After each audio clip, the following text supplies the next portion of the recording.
Rường srei cật ở lão ca bị đạp miền bồ ra mà nè miền pro pun bồ ra nô tay tay từ cặp trong ca rò ngày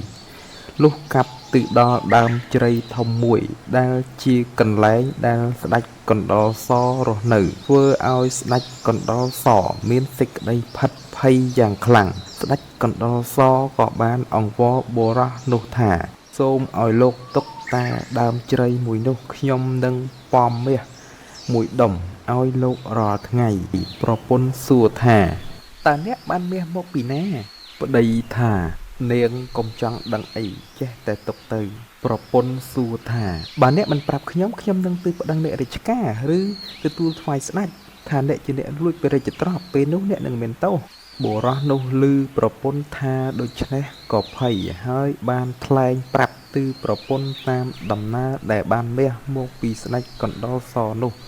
នាងប្រពន្ធបានឮដូច្នេះហើយក៏ប្រាប់ទៅប្តីវិញថាអ្នកនេះហៅពេញជាឆោតមែនចាញ់បញ្ញាស័ត្វបើអ្នកកាប់ដើមជ្រៃនោះនឹងបានមាសច្រើនព្រោះស្ដេចកណ្ដុរសវាយកមាសតែពីក្នុងដើមជ្រៃនោះមកទេ